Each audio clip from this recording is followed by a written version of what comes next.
It had just started in October of '65. They'd had some episodes on the air, and they had a terrific public response. And Paul Monash, whom I'd known from Playhouse 90, called me and asked if I would be interested.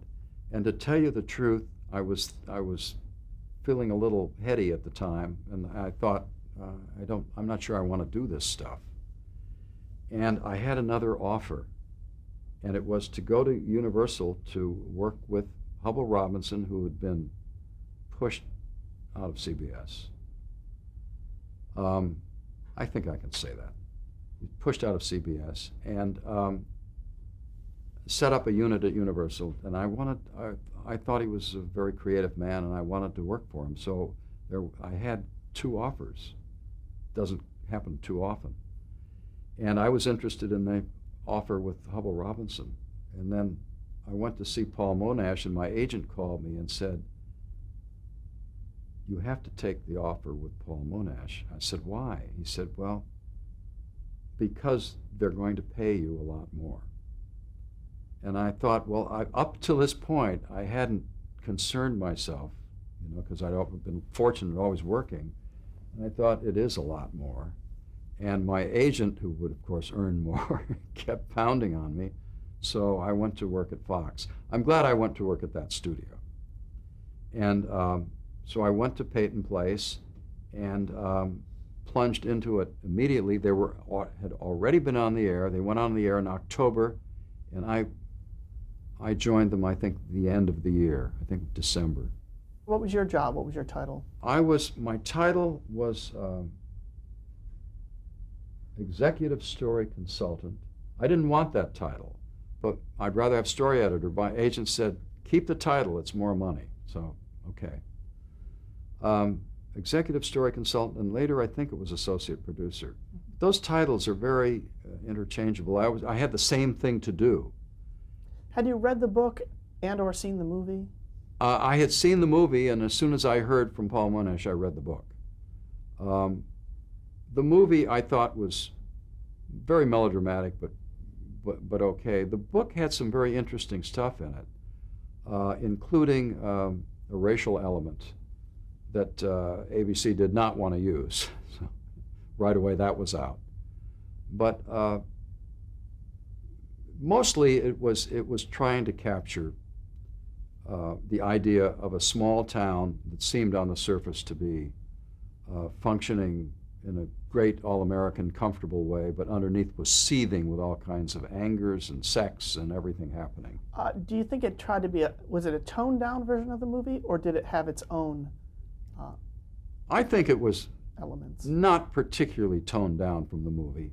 A little bit, yeah, the movie was tougher. No, yeah, it was. The movie was tougher. Because they got into the two sides of the community of Peyton Place, where the upper middle class lived and the wealthy lived, and then the working class over here on the other side of the tracks. The movie did that. We were not able to do that. Wasn't it an immediate success? Yes, it went on the air in October and was a big hit right away. The general feeling is that Mia Farrow was the big hit, and that's what did it. What did she bring to them? Very, very attractive, very sexy, very provocative. She played a teenager with blonde hair down to her rear end, and I think every other high school in America immediately tried to look like that. She was good. She was provocative. What about Ryan O'Neal? And Ryan became very popular. They all did. The young cast, Barbara Parkins, James Douglas, they all became very popular. Do you remember any prominent story arcs or storylines? Well, the one that we really concentrated on is that the show created a character. And the character we called Martin Peyton, who was the Peyton Place. He was a wealthy old manufacturer, and he was introduced, and he was fictional. I mean, he was not in the book. And and his name was mentioned in the book. He came into the series to be the prime manipulator of all of the characters in Peyton Place. He was the puppet master. And he was very, very effective. And George McCready played the part. And again, perfect casting. He had an ice-cold appearance, and it really worked. So the stories were fun after that, because once we found the manipulator. Later on, a year or so later, George got terribly ill and had to leave the cast, and he was replaced by Wilfred Hyde White, different actor.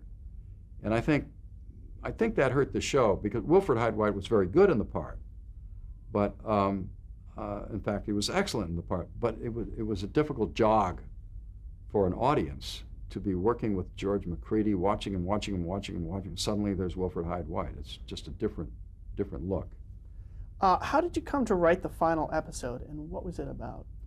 The final episode was, at Fox at that time, we had been cautioned that the show was coming to an end. We had done something like 512, planning 512 episodes. It's horrendous. And we had been cautioned by Fox, it looks like it's over, it's done. So we were planning, our story group was planning to wrap it up and end the show. And we got the word from on high, well, wait a minute, we're not sure. At which point I was set to write the last episode. So I said, I have to know. So we never did know. So we were instructed to keep the ending open so that the series could continue. So the final episode was a courtroom situation in which the final moment was not fully resolved. And I think a lot of people were very frustrated about that, because it never came back. It was over. The series was over. And I wrote it because at the time I had been on the show since, I don't know, the early episodes. And I knew the show at that time probably as well as anyone. And I was there. When you were first assigned it? When I first assigned, I thought, okay, this is the final episode. Oh. And I thought, we're in a fix because we have so much to resolve. Mm-hmm. So how do we do it? So I was struggling with how do we do it, and then the word came down, well, wait a minute, keep the door open. So the final episode, I think, managed to please no one, because it wasn't the end. It didn't complete it, and the show didn't come back.